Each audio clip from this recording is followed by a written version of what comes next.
Hey everyone, welcome everyone to this week's Integrated Projects webinar. Today we're going to be talking about reports. Very excited. We're going to define what we mean by reports, who they're for, why they exist and why they matter. And we're also going to be talking about the ways in which we're going to be bringing more and more reports to our customers. As a bit of housekeeping, we will reserve about 15 minutes at the end of this conversation for any other kind of comments or questions that you might have. And you can drop them in from anywhere that you're tuning in, whether that's YouTube or LinkedIn. All right, let's get started.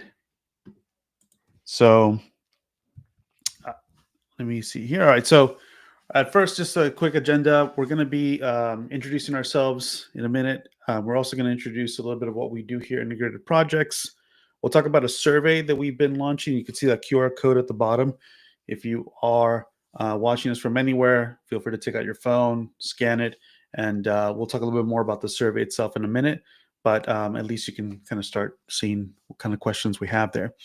We'll talk about scan to reports, which is Preston's going to help us understand what this is all about. And then we'll open it up for some Q&A. And we'll talk about how you can work with us. So I'm George, head of product here at Integrated Projects. For those that don't know me, my background is in landscape architecture and architecture before transitioning into tech. And most of my career has been spent working, let's say, on the front lines of how do we communicate things in different ways, whether AR, VR, now 3D scanning. And so I've had the pleasure of working with really talented people on the way at some really incredible places. Preston, want to give a bit of an intro for yourself? Really excited to have you on. Yeah, no, it's a pleasure. I'm pumped to be here. Pumped to talk to everyone out here. Um, Similar to George, I have a background in architecture, worked as a designer for a couple of years, and then transitioned into BIM management. I've been working with BIM products, CAD products since I was in high school, which is a very weird and funny thing to kind of be able to say. So over the years, I've been able to not only work with them, but actually enhance them and build some of my own. So very, very pumped to show you guys what we're working on here at IP. Awesome. Can you describe a little bit about what you do at IP? Yes. So I am head of BIM operations here at Integrated Projects. A lot of the work that we do to give you guys existing condition models revolves around quite a few things. Some of those things are we're going to talk about soon, like our ML pipelines. Some of them are down manual, like folks that are actually designing and doing the scan BIM models themselves. My work kind of sits in between, helping enable folks that do this manually and helping to work with the folks that actually automate this work. So I'm doing a bit of back end, a bit of front end, a bit of DevOps every once in a while. I'm all over the place. It's nice to be a jack of all trades for this company. Yeah, it's an understatement. Preston's a huge Swiss Army knife. And I think what we'll talk about now is a little bit of what we mean by BIM operations. I mean, I think this term of deserves probably its own webinar at some point that we can talk about and dive more into what that might mean for like the industry as a whole. But sufficient to say is that Preston is leading the charge here and bringing a lot of innovation to this, and I think to the industry as a whole. So, just as a recap of what does integrated projects, what do we do for those that might not be aware? So, we simplify getting as-built data, existing conditions. We also call it verified conditions, in 3 easy steps. So, you can mobilize us on site if you have a scanning. If you don't have scanning equipment, we can be mobilized to scan a space for you, digitize it, turn it into a 3D model and all of its associated assets, including CAD plans, um, and the actual model itself. And then step 3, we deliver it all into a very intuitive platform that you can use. We, for those that might not be aware about what laser scanning is, very simply is we go out with hardware that has special sensors and cameras on it, and we're able to then basically re-represent that physical space as a series of points in space. And so from that, we're able to take a lot of really interesting data that we then convert into the Revit model itself. And from there, as I mentioned, we deliver it all into a very interesting platform for you to use. It includes reporting of its own type. We're not going to get into that today, but essentially you can export all of the elements that are within the 3D model into its own CSV or Excel. And we've seen customers use that to verify quantity counts, do very early, let's say, demo estimations, etc. And just as the platform itself, because we also include things like the virtual tour, like virtual tours that we also captured throughout the service, folks can actually, save time, money, having to travel, etc. And it really helps to bring people together across, not just internal to the company that might hire us, but also external, whether that's folks who don't have Revit licenses. So think of real estate developers, owner operators that will never open a Revit model. They can at least still explore both the 2D, 3D, and one-dimensional assets of a space within IPX. So that's and we do this all across various space types as well. So everything from really small spaces to very, very large spaces, think airports, etc. We've also done this, and one of the things that we really focus on is that simplicity, right? We talked about those 3 steps. We through our platform itself, you can actually place an order, and yeah, that's kind of like how we do it, and we do it across different types of customers. So everything from channel partners through automotive companies, famous ones, and to AEC companies like AECOM and HLW. We've had the pleasure of working with.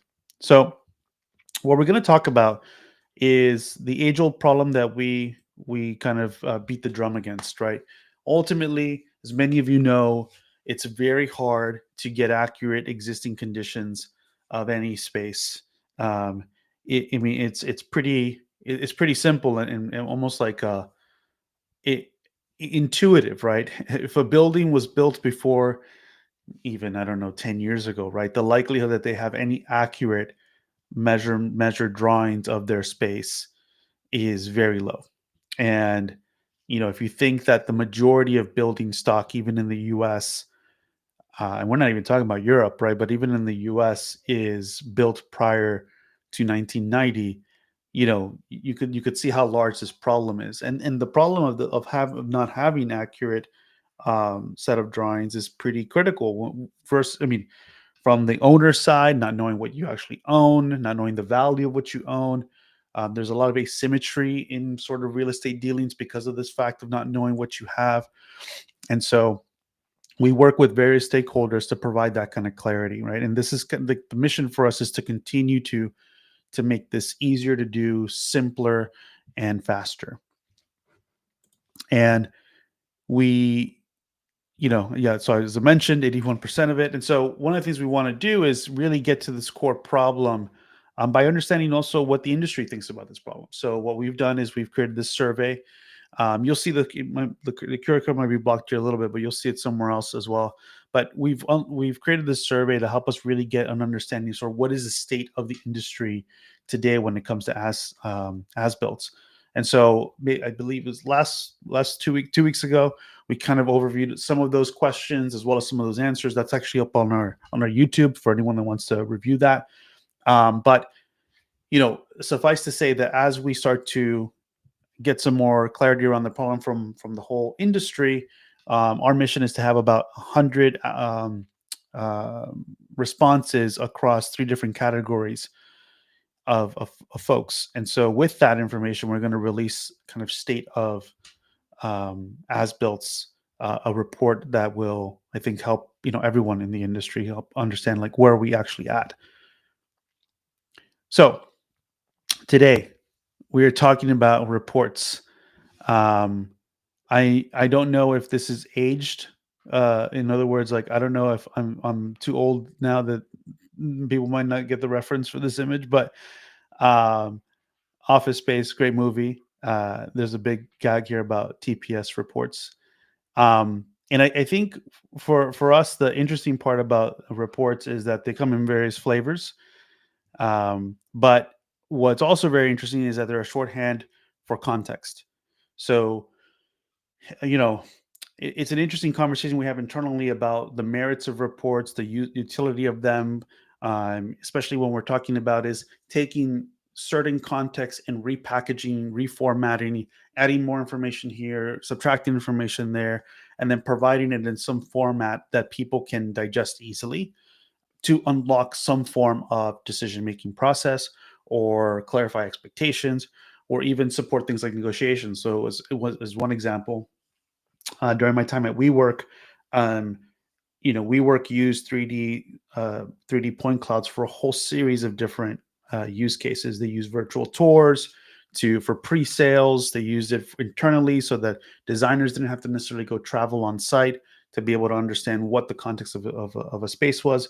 But from the point cloud, they would then also analyze it in order to derive other, even more financially impactful things, like being able to negotiate leases based off of the potential tenant improvement credit that you can get from, let's say, having a floorboard, floor that was completely imbalanced that we were going to go and fix up, and so that credit could then lead to delaying leases for X amount of time, and that all kind of factored into the pro forma.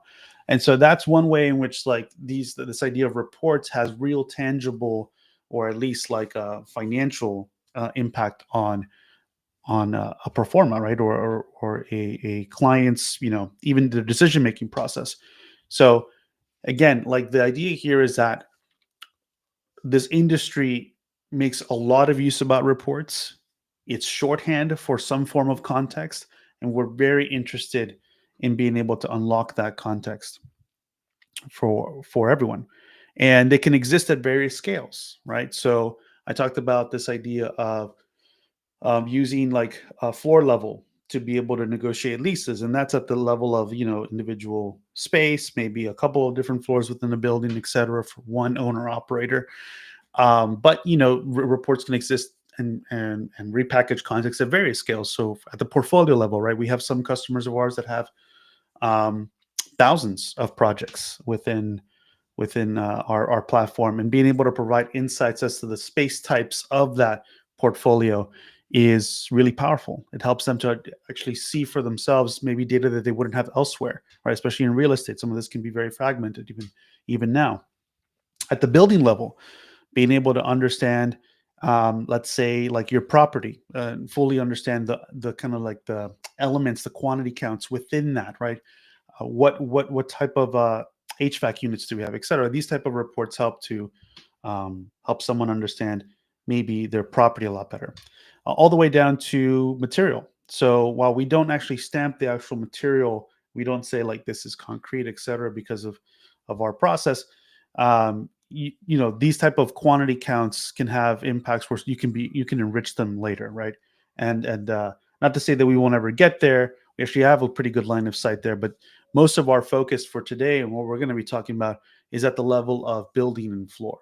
And so I think, what's just fascinating is that there's just so much more room. And with that, I'd like to pass it off to Preston to maybe explain to us a little bit more in detail about how these reports interface with our customers. What are they looking for? What kind of insights or questions they're looking to answer? And he'll share some really great updates. Yeah. Thank you, George. Thank you. No, this is super exciting for us. It's something that's been a long time coming. Our team has been focused on this idea of what can we report on for a long time. A big reason why we're focused on this right now is because we've been thinking about insight. So going back to what George was talking about a second ago, a lot of the reason why people are doing anything with a space, whether they're scanning it or preparing to renovate it or doing these sort of exercises, at least when they're coming to us in this pre-construction phase, is because they're trying to evaluate. And evaluation really means trying to get an answer. So this entire process that someone goes through with us, where they're asking us to scan a space and then model that space, up until now, this could take maybe days and weeks. With the advances that we're making with ML, we're now able to get those models in minutes, like in an hour or so, which means those insights can also come that much more quickly. So as opposed to waiting days and weeks to understand whether you should acquire a space or whether you should renovate that space or what kinds of things you're going to need to do in that space, you're going to have those ideas, those insights, in minutes. So that's a really, really powerful thing. is the idea that you can go from a scan to an insight in minutes. The idea for us is to try and figure out which things that we want to show and what our customers want to know. So we've already started this kind of idea with this idea of fast track. If you guys have seen in previous webinars, we've talked about this idea that we're going to deliver a core background, like something that has walls, floors, columns, ceilings, and then levels and grids, right? Because for a lot of the architects and engineers that we speak to, what they're trying to glean is just how much coordination am I going to have to do? Is that duct actually going to pass through this space? How can we help? And then we can build on from that and add on architecture and add on MEP and add on the other elements. But the big finding for us was just getting that key insight was something that was going to help folks understand a lot more. So we took that idea and ran with it. And this is where reports kind of really come from.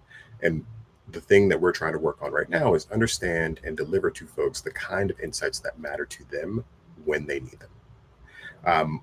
Some of the things that we're trying to work on right now are reports that exist within the acquisition phase, pre-construction, construction, maintenance, the sale phase. And so there's different kinds of reports for different kinds of insights. So let's say, for example, you're just trying to understand whether or not you should even acquire a space, right? Whether or not this is feasible. You may do a couple of these due diligence reports. Which of these has the right zone for you?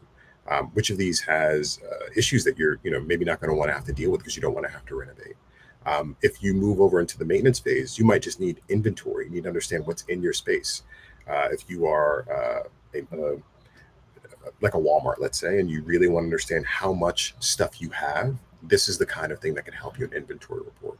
And then for sales, there's other kinds of reports that we can develop as well and that we are developing.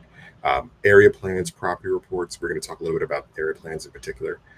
These can give you just very, very, very quick insights into the space itself. How far away is that door from this other door? How big is the space in general? What kind of space are you existing in? What's the GSF? What's the USF? Those are all key questions that folks that we've spoken to say they need to know in order to move on to the next phase. And so again, collapsing that scale of time from days and weeks to minutes and hours is something that we're really, really excited about. So speaking about 3 reports in particular, there's due diligence reports, which we are using to help folks gain spatial and regulatory insights just with an address. So just with this, you will start to understand from an address whether or not you should even be looking at the space in general.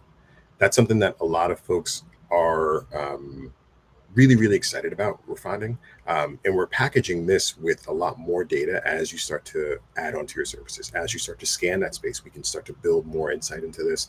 As you model it, we can give you even more.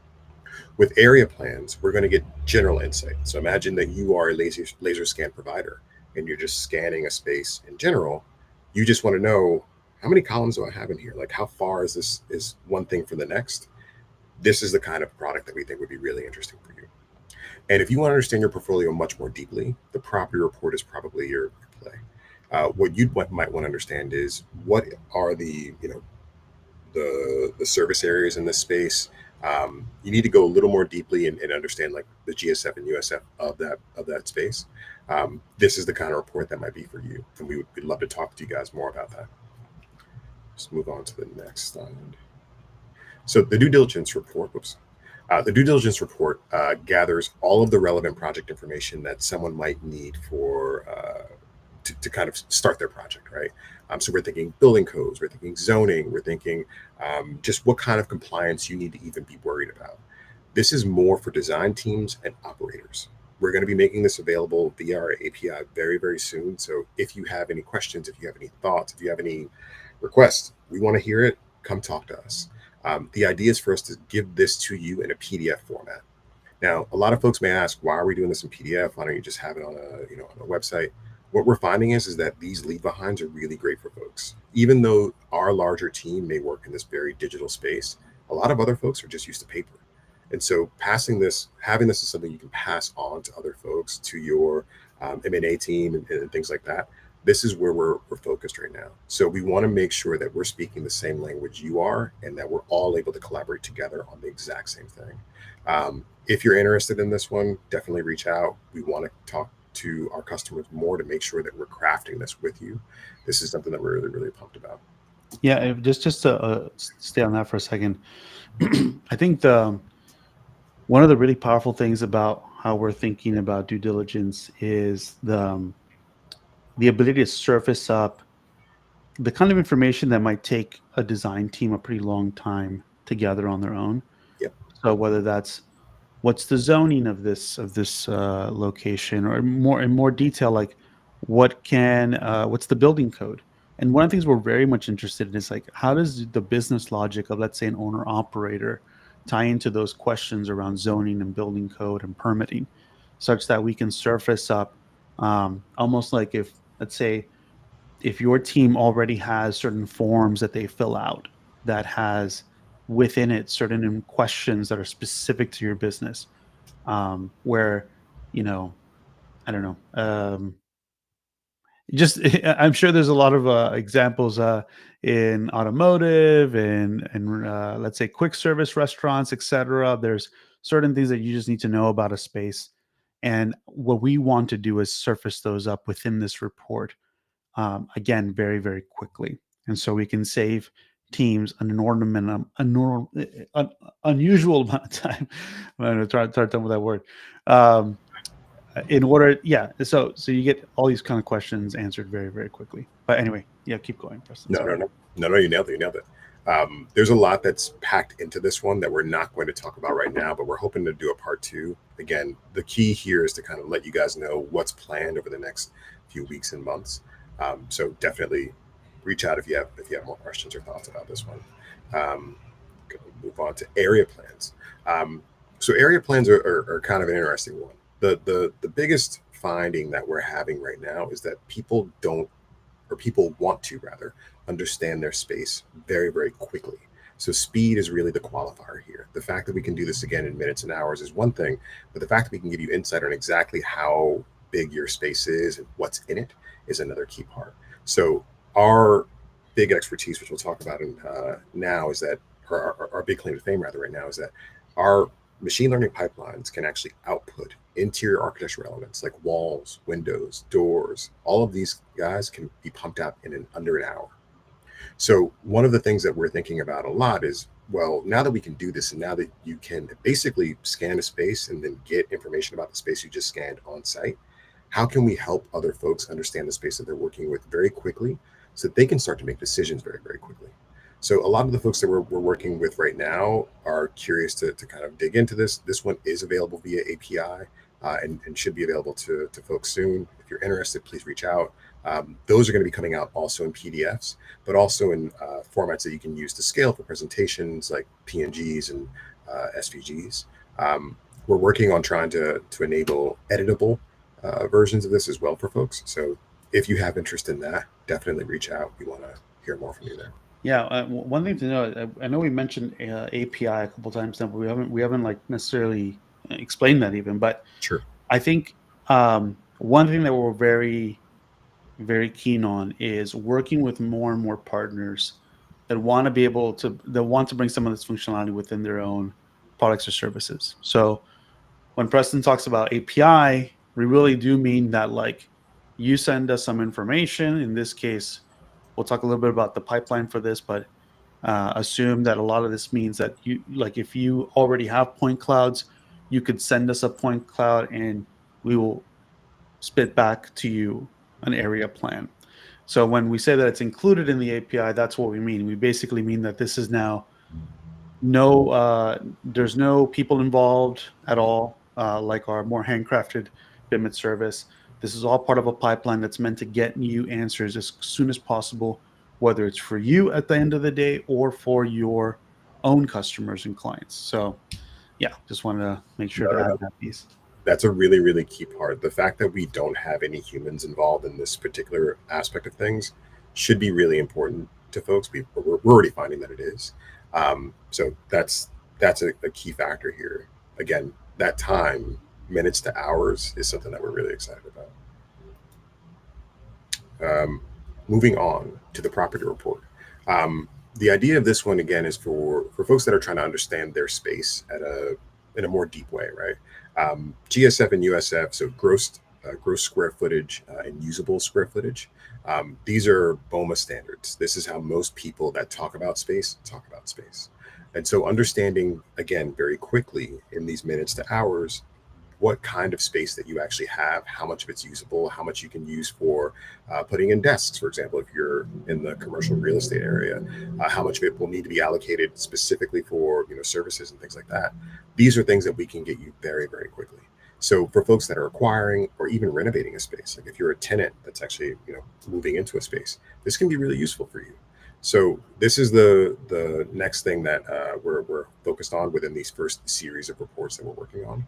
We've already been producing these reports, but now we're able to produce them that much more quickly, right? And so the work that we're able to do is that you're able to give us a model or give us a point cloud, and we're able to develop this kind of report for you. If you have thoughts, questions about what kinds of information are on here, reach out about that as well. We definitely want to try and work with the folks that are interested in that to build on it. George, just because you've had really good comments so far, if you want to add anything to this one. Yeah, I think one of the things about this one is this one does involve a bit more, at least on our side right now, more folks involved. So it wouldn't have the sort of the benefits of the area plan at the moment. But one of the cool things about how we work here is that we're very quick to systematically start to automate certain things that we're doing as we learn more and more deeply in terms of like the requirements that you might have. So for now, right, really like this is really predicated around BOMA standard. It's really helpful within the context of let's say owners understanding their property better, understanding how to lease their spaces, using this, the BOMA standard as part of it. And so, yeah, it's, I think the let's say the big takeaway is that you can start to think that a lot of these things will be like as we move throughout the course of the year into next year, be done faster, quicker, with the same level of standard and care that we apply to other parts of our service. So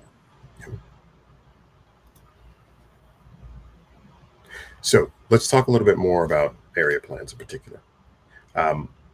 One of the things about area plans that we really want to focus on, again, the benefits are that these are really, really fast turnaround times. It's, as a person that's been working on the pipeline with a lot of the folks, it is kind of magic to watch something happen in under a minute. I can't think of the last thing. My microwave doesn't even work in under a minute. So this is like something that is really, really a big pump for us. And again, the whole point of that speed is to provide quick insights to customers. No humans are required. This is just our network producing these results so that they can get them out to you. We've worked really, really hard with our team internally to kind of build in the standards that we need in order to understand, well, when this is a wall and there's a column in and around the space, what does that mean? Like, how do we showcase to others that there's actually a grid that we should be defining here now that we understand how many columns there are in a space? We're still working on accuracy here. You can even see there's actually something wrong on this one, right? So there's a lot that's working through this. This is still in beta, but that technology is already here. We are already ready to kind of talk through and work through this with a lot of folks. This is not necessarily designed for really high precision LOA cases, right? So if you are wanting something like LOA 40 or so, that's something that we typically would do with Bennett, right? That involves a bit more with humans. We can be very precise and very accurate, and that's not really what this is for. This is more to just get the general sense of space very, very quickly. The LOA for this is 20. We typically model to LOD 200. And at the moment, this is including walls, doors, windows, columns, and general openings. So that can be a door opening or a wall opening. Bathroom fixtures are on our roadmap, as well as stairs and cabinetry. So what you'd understand by the time you're done with this space is basically everything you need, all the circulation, all of the elements that are going to help you get from one spot to the next, entries and exits to an extent, like how you enter and exit a space. So a lot of this is really powerful stuff. George, you want to add anything here? No, I think the only other thing would be that I guess we'll dive into it now in a minute with the process. Yeah. So how we're doing it. This one Actually, George, I may want to pass it back to you in a second. I'm just going to say one quick thing about this. It's easy to take for granted how this works. But again, the idea is like this is fast. And I keep belaboring that point because the idea that you just take a point cloud, which I'm seeing there may be some confusion about what those are, what we'll talk about in a second. But what a point cloud actually is when someone scans a space with a device, a scanner, a laser scanner, they're actually projecting light to tell how far that point is from the scanning device that they have, right? And you collect all of these points and you get a cloud that defines the space. So it's just, think of like a bat that does this echolation and understands what the space is. That's what that scanner is doing, except with light. We can take those points of light, put them into our neural network. It understands what those points of light represent, and then say this series of points of light are actually a wall or a door or a window or what have you. And now we can also model those very, very quickly, as you see here. And then separately in our pipeline, we can actually take that model, slice and dice it however we need to create reports. We also add a layer of insight on top of them so that we start to see things like a series of columns. We understand that there's a grid here. Those are things that we can do. So this gives us some really, really cool capabilities, I guess is the best way to put it. But yeah, overall, I think George and our ML team able to go in more depth into the larger pipeline, especially when it comes to the segmented point cloud. But that's the whole shebang on like how we go from a point cloud to a report. George, you want to add?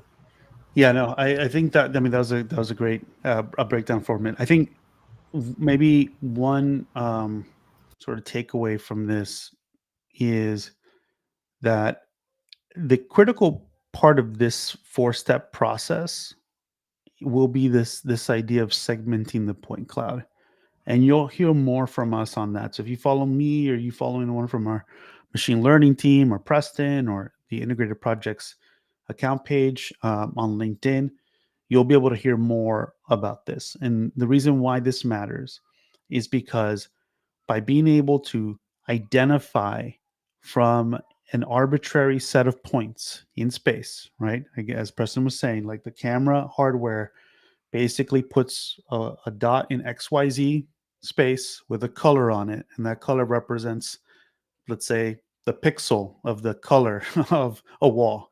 Um, by being able to understand that and break it down into component parts where we know what a chair is, we know what a fixture is, we know what a canned light is, and just imagine a canned light is something that's not even the majority of it's hidden inside of a ceiling, right?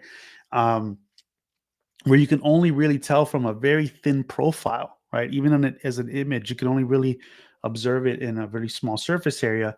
But being able to actually detect that and crop it, right, where we're just isolating those points in space that are related to that object, that has really profound implications for what you're seeing here when it comes to reporting, meaning that, ultimately the selection of the elements that we're providing to you is a choice that we have made, but that is not, let's say, a barrier. In other words, we're not limited to the kind of information we can start to show in one of these area plans.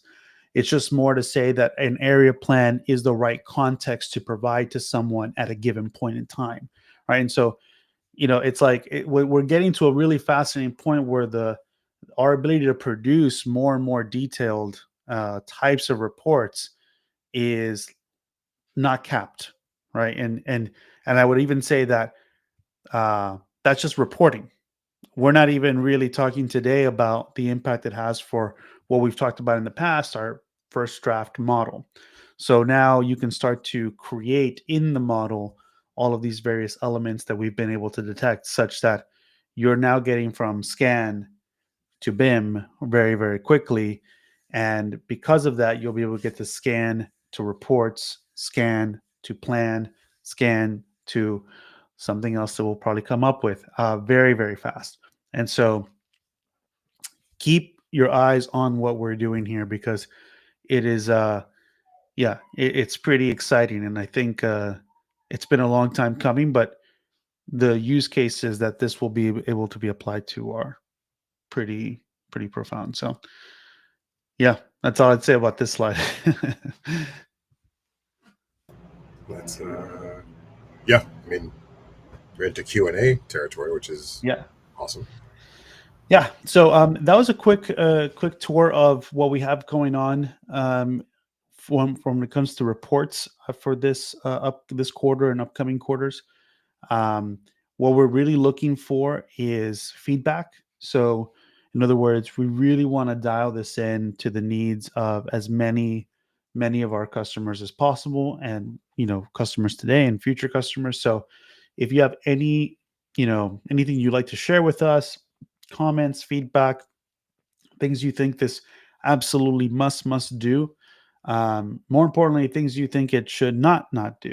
Uh, I think that will help inform our roadmap over the course of the year. So we're very excited to continue that. I know there was a question. I think you kind of answered a little bit already about point clouds and maybe some of the terms that we're using. I think what's very for lack of a better word, almost humbling, right, is the fact that in some sense, these tools are still novel.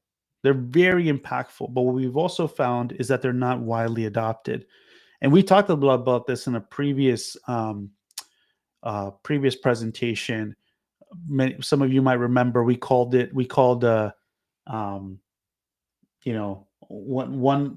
one way in which this kind of spills over into the real world is this idea of regrettable conditions loop. Basically, like not knowing that you need a scan, and then you need a scan, but it's kind of too late with your client that you need a scan. But ultimately, what we're getting to is that it's really important for people to stay tuned in to what's happening within technology on this front. I think everybody understands that technology is undergoing a really radical transformation right now, especially with AI. You still have your skeptics, you have your believers. And I think we should recognize that even when it comes to things that are more, we talked about in the past, I guess, but it's like when it comes to getting verified conditions from a space, there are way better ways to do it that don't involve having to take a measuring tape out to site, or even a laser measurer out to site and write it all down on a piece of paper.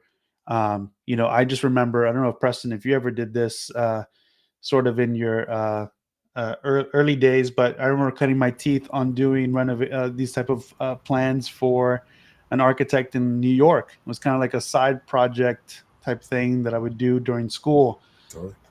Get sent out to different places in New York and like have to bring with my buddy measuring tape. One of us is actually like writing everything down. So it's like two people on site to do this. And it would take us, sometimes we had to go back. So it would take us like multiple days for a relatively small space. But Yep. when you're trying to get accurate measurements of like cabinetry and all this stuff, it's like, if you can just take a picture or a series of pictures and capture all of that information, why wouldn't you? And so, yeah, I think we just need to, as an industry, there's a lot going on, and I think the benefit will accrue. These benefits accrue to those that stay tuned in. Yeah, Preston, I'm curious from your. You nailed it. I mean so we had the same first side project job, which was that I had to do one of those out at a hospital in Coney Island, actually. And in this case, I was working with a partner as well. We split up the site. We both had laser scanners, not laser scanners, like laser pointers, basically. And I remember reaching, this was the worst part, a curved wall. So I was like, all right, great. Well, now this sucks. So now I have to measure it at like 15 different points to make sure I get this right.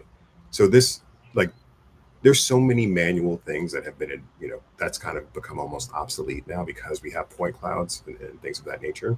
It didn't exist back then. This is now, 10, 15 years ago or more. But that exercise was awful. And then imagining that, like taking what would have been a point cloud and modeling it is like, that's how far ahead we are from that, right? Like this exercise has now launched us forward. And I think what's interesting to your point about like folks staying in touch with technology, because things are moving so fast, I get the fatigue that people may have around trying to keep up with everything. And also because a lot of it can feel like vaporware. or snake oil. Um, but these are real, tangible benefits. Like, this is not a kind of game like, oh, maybe this might be cool kind of stuff. This is the thing that you're looking for.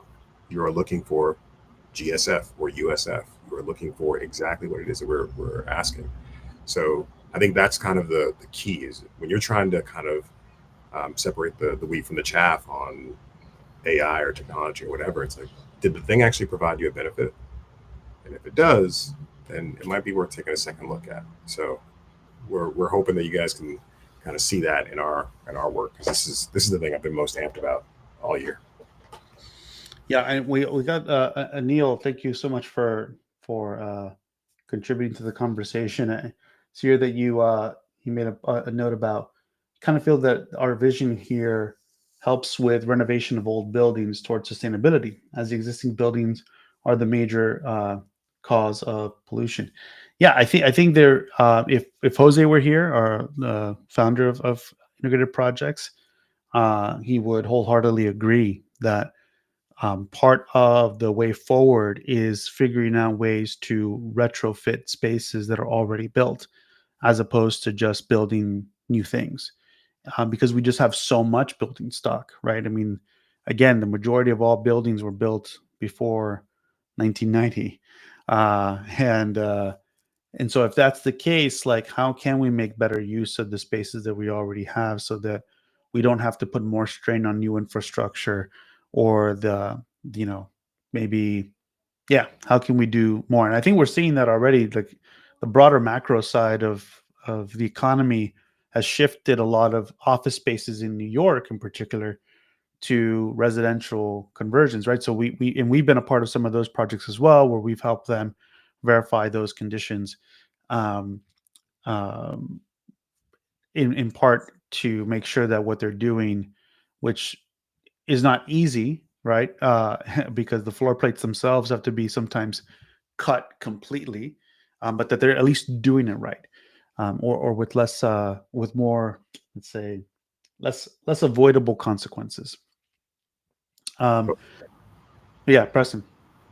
No, no, I mean, I agree completely. I think what may start to get interesting. So I think the same person, Neil, mentioned a few of the kinds of reports that we may be thinking about. So how can we make sure that folks are doing things code compliant? How can we make sure that we have a sense of zoning?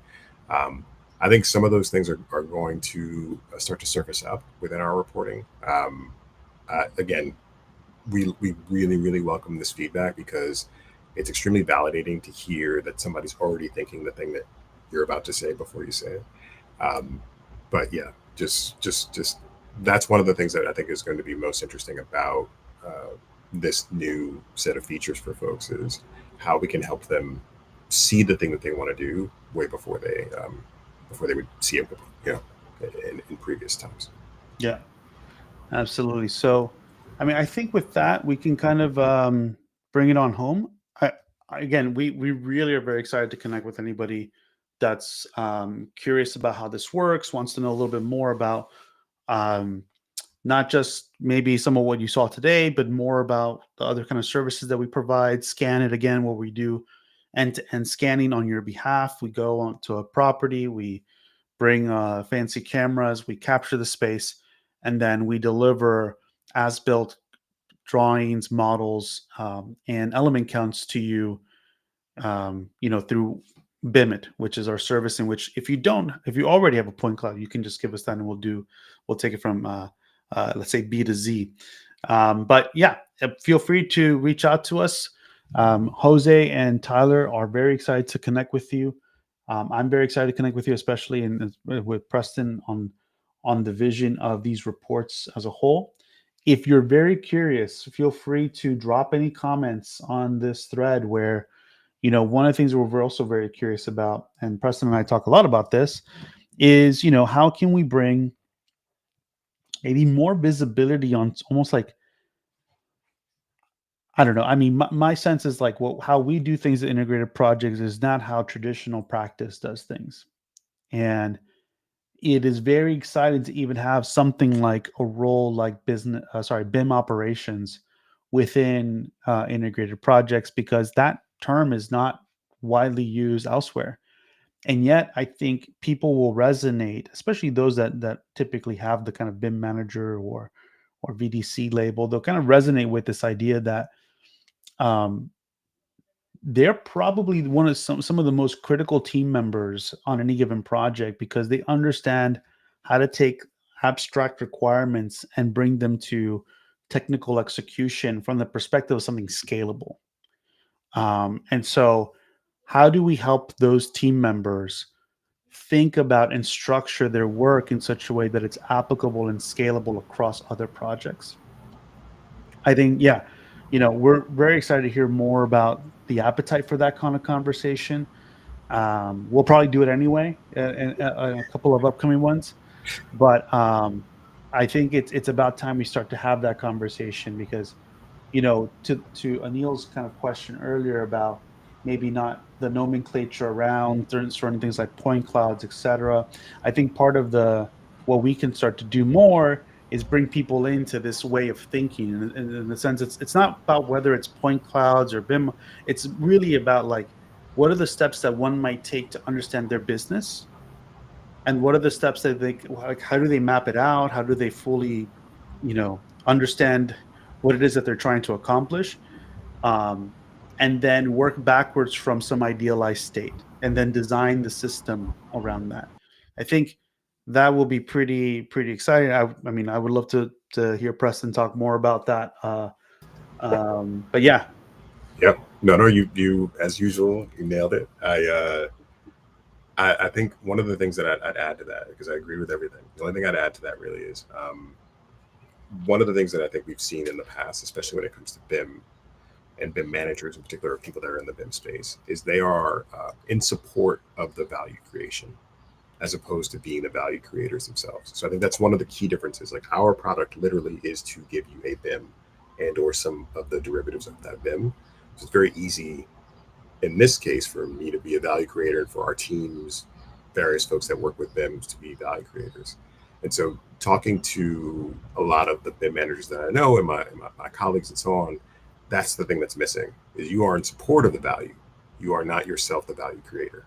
So I think that's kind of one of the things that we want to maybe start to work with other folks on, is like, how can you position yourself so that people, not, they don't see your value, they see the value you bring, like straight ahead.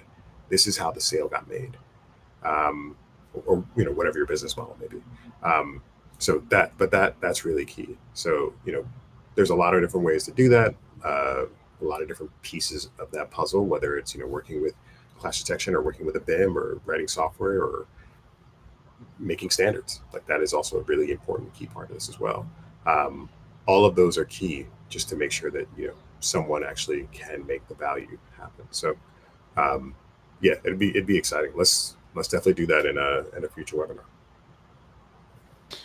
Well, for now, the next one that we're doing in 2 weeks is going to be about control points. Maybe another term that we'll have to really unpack for people. But for those that might not know, control points is basically, Preston, correct me if I'm wrong, but I don't think it's just used for point clouds, because people can just use it to lock into it's basically a coordinate system, whether Correct. global or local, that's established for teams to be able to coordinate more effectively so that things line up on a model. I remember one time when I was working at Arquitectonica Geo, the landscape company. I just remember very vividly a hotel project, or like a residential project, where someone accidentally moved the base drawing. Um, so yeah, it's like, it's like a simple mistake, right? Someone presses move and enter, types in a couple numbers, and your whole project is on fire, because now you don't know where things are. But control points help you gain control. And so we're going to be talking to Tyler Putnam on our team to understand more about control points, why they matter. And yeah, it's one way to stop worrying about, or at least remove one of these kind of avoidable uh, issues down the line. So anyway, I hope everyone has a great rest of their week. Preston, really appreciate you jumping on and guiding us through like what's upcoming. If anyone has any questions, they can reach out to Preston on LinkedIn, Preston Smith at Integrated Projects. They can reach out, email Preston at integratedprojects.co. You can reach out to me at George at integratedprojects.co. And yeah, very excited to continue the conversation with you all. We'll see you in 2 weeks. Cheers. Take care. Take care.